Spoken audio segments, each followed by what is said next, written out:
सामिईन व नाज़रीन, जैसा कि आपको पता है कि मैं इन दिनों यह बताने के लिए धार्मिक पुस्तकों को खोल कर दिखा कर के वीडियो बनाता हूँ कि आखिर क्या वजह थी कि हिंदुस्तान के हिंदू मुसलमान हो गए थे। हमारे बड़े, हमारे पूर्वज, हमारे बाप दादा मुसलमान क्यों हो गए थे, हिंदू धर्म क्यों छोड़ दिए थे। तो इसी नाम से मेरी कई वीडियो आ चुकी है और आइंदा भी कई वीडियो आएगी, तो आप देखते रहें। मैं असल में दिखाता हूँ कि हिंदू धर्म के अंदर इंसानियत का कितना खून हुआ है और कैसे कैसे नियम कानून बनाए गए हैं, वो दिखाता हूँ ताकि आपको बिना मुश्किल के बात समझ में आ जाए और जो समझदार हो वो आराम से हिंदू धर्म छोड़ के निकल सकते हैं। देखें, यहाँ पर मेरी वीडियो ख़त्म हुई थी। यहाँ देखें क्या लिखा है कि दिवजों की सेवा से हटकर यदि शूद्र भिन्न कर्म करते हैं तो वे निश्चय ही थोड़ी आयु वाले होते हैं और नरक में गिरते हैं। अब यहाँ क्या बताया, एक बड़ी तादाद, ये शूद्र लोग कहते हैं कि हम 85% हैं, कि 85% की ज़िम्मे में सिर्फ एक काम है और वो है अपने से ऊंची 15% ऊंची जाति की सेवा करना, खिदमत करना, गुलामी करना। इसके अलावा अगर ये कोई काम कर लें तो सारे नरक में जाएंगे। और इस हिसाब से आज के दौर के अंदर कोई भी शूद्र सेवा का काम नहीं कर रहा है, लिहाजा कोई शूद्र स्वर्ग में नहीं जा सकता, सारे के सारे नरक में जाएंगे चाहे कुछ कर लें। तो ये बातें आ गई। अब यहाँ से हम ये पराशर स्मृति का 3रा अध्याय देखते हैं, यहाँ से कुछ पढ़ते हैं। यहाँ देखिए कितना ज़बरदस्त नियम बताया है।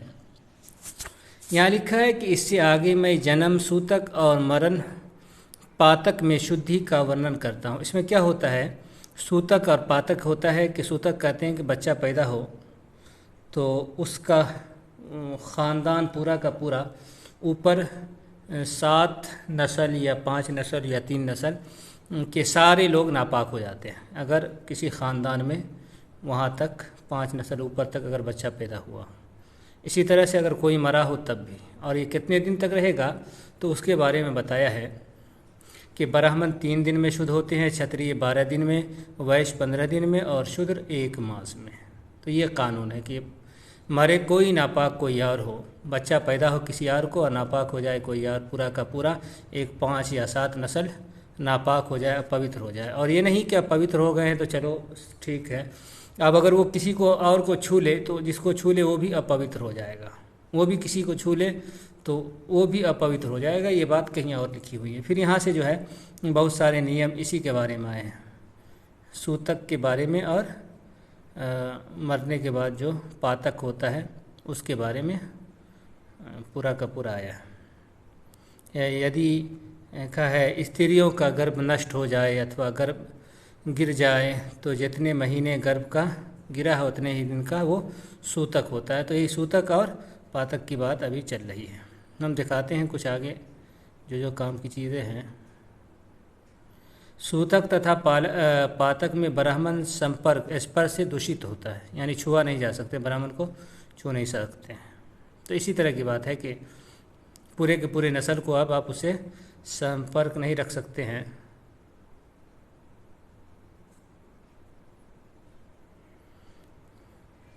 और यहाँ से लगता है कि ये यहाँ देखें क्या है,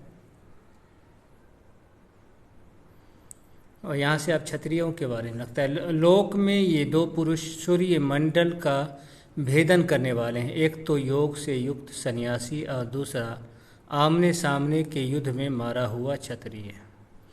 तो हिंदू धर्म में लड़ाई का हक सिर्फ क्षत्रियों के लिए है।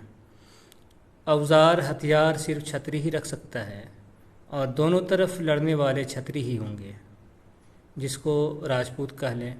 यही लोग आपस में लड़ेंगे और आपस में लड़ कर के ये लोग दोनों के दोनों, चाहे कारण कुछ भी हो, क्योंकि कई जगहों पर ये बात आई है कि इनका धर्म ही जंग करना है, लड़ाई करना है, बहुत सी जगहों पर ये बात आई है।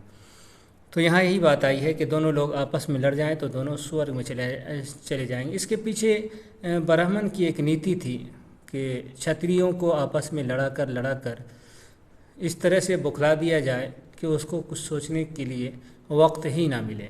यही वजह है कि बड़े बड़े ब्राह्मण हर दौर के अंदर, मुग़ल दौर के अंदर भी बड़े बड़े राजपूत राजा की बहन बेटियों के साथ इस तरह से कर लेते थे और वो इसको धर्म समझ करके उसके ब्राह्मण के हवाले कर देता था। ये बातें भी लिखी हुई हैं। यहाँ क्या लिखा? युद्ध में मारे शूर की और हजारों दिव्यांग और नाग कन्याएं इस कामना से दौड़ती है कि वो मेरा पति बने। महाभारत के अंदर भी ये बात आई थी कि कोई युद्ध में मरता है तो हजारों अप्सराएं उसको अपना पति बनाने के लिए दौड़ती है। यहाँ भी वही बात आई है। तो अब देखिए यहाँ क्या है, इनके यहाँ कोई लड़ाई झगड़ा का ये नहीं है कि फला आदमी जो है फला पार्टी अधर्म पे है तो तलवार उठाओ। नहीं, अगर आप बिना कुछ किए भी अगर किसी राजा से और अपने हिंदू समाज ही से, क्षत्रिय से अगर आप लड़ रहे हैं, तलवार मार रहे हैं, दोनों तरफ से लड़ाई झगड़ा हो रहा है, तो यही उसका धर्म है और इसी धर्म को अपना करके वो स्वर्ग में जाएंगे। तो ये है हिंदू धर्म। आगे चलते हैं।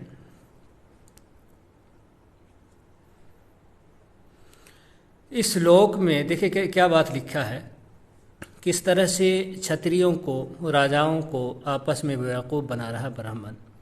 इसमें लिखा है कि इस लोक में स्वर्ग की कामना करने वाले ब्राह्मण लोग असंख्य, हजारों, बेशुमार यज्ञों, तप और विधिया के द्वारा जहाँ जैसे तैसे पहुँचते हैं, उत्तम युद्ध में प्राणों का त्याग करने वाले वीर लोग वहाँ क्षण भर में पहुँच जाते हैं।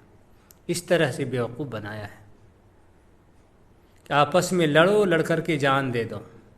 ये आपस ही की लड़ाई, हिंदू धर्म में जितनी भी लड़ाई आई है क्षत्रियों के बारे में, वो आपस ही की लड़ाई आई है और आपस ही की लड़ाई में करोड़ों, अरबों, खरबों लोग मारे गए हैं। और ब्राह्मण उसको इस तरह से लालच दे रहा है कि हम असंख्य यज्ञ करें, बेशुमार यज्ञ करें, तप करें, हजारों साल, लाखों साल तप करें, तब भी हम वहाँ तक नहीं पहुँच सकते हैं जहाँ तक तुम युद्ध में प्राणों का त्याग करने वाले वीर लोग वहाँ क्षण भर में जब जान निकली या फौरन वहाँ तुम उससे आगे पहुँच जाओगे। इस तरह से बेवकूफ़ बनाया है। आगे देखिए क्या लिखा है, दो दिव जो ऊंची जाति, जैसे दिव से ऊंची जाति मुराद होता है, यहाँ लिख भी दिया ब्राह्मण, क्षत्रिय, वैश्य। मरे हुए अनाथ ब्राह्मण को ब्राह्मण की अर्थी पर वहन करते हैं, वे पग पग पर क्रमशः यज्ञ के फल को प्राप्त करते हैं। यहाँ तो ये बात आई है कि कोई ब्राह्मण अनाथ हो और वो मर गया हो तो उसको उसके ठिकाने तक पहुंचा दे तो उसको बहुत बड़ा फल मिलता है, बहुत बड़े क्या कहते हैं पुण्य मिलता है। लेकिन अब इसी चीज़ को हम नीचे देखेंगे कि शूद्र के बारे में क्या आया है कि अगर शूद्र के मुंह को भी, मुर्दे के मुंह को भी देख ले तो क्या होता है, यहाँ देखें। इसलिए दिव्य ना तो मरे हुए शूद्र का स्पर्श करे और ना दाह करे, यानी कि उसको कंधा पे उठा के ले जाए। यदि उसके दर्शन हो जाए तो सूर्य दर्शन से शुद्धि होती है, यही शुद्धि की पुरातन विधि है। अब देखिए ऊपर क्या है, ब्राह्मण अनाथ है लेकिन यहाँ शूद्र है। अपने एक जगह ये बात आ चुकी है कि किसी के घर में जैसे होता है शूद्र का काम सेवा करना है, ब्राह्मण की सेवा कर रहा है, ऊंची जाति की सेवा कर रहा है, सेवा की हालत में उसकी मृत्यु हो गई, वो शूद्र मर गया या औरत मर गई जो काम कर रही थी, क्योंकि ये बात भी आई है कि शूद्र अपनी जान समेत अपनी स्त्री को भी ब्राह्मण के सपुर्द कर दे, हवाले कर दे। तो इस तरह से अगर वो मौत तो आ गई उसके घर में तो उसके बारे में है कि कितने मतलब दिन तक उसका घर नापाक रहेगा, वो सारी बातें हैं, क्या है नहीं है। तो ये सब चीज़ें हैं। देखिए यहाँ एक कितनी ख़तरनाक चीज़, छोड़ो हम इसको छोड़ देते हैं, यहाँ से फिर दूसरी वीडियो बन जाएगी। वीडियो लंबी नहीं करनी है, हो सकता है इधर से अभी बहुत कुछ है, वीडियो काफ़ी लंबी हो जाएगी। छोड़ देते हैं इसको यहीं पे, खैर जितनी बात पहुँच गई है। उससे आप बखूबी जान गए होंगे हिंदू धर्म को, और इसी तरह से आप जानते रहें हिंदू धर्म के बारे में। ये दूसरा अध्याय तो नहीं आ गया है, अगर आ गया तो ठीक है। चलिए चौथा अध्याय, तो इसको देखें, ये देखें ऊपर देखें किस तरह से भेदभाव की बातें हैं।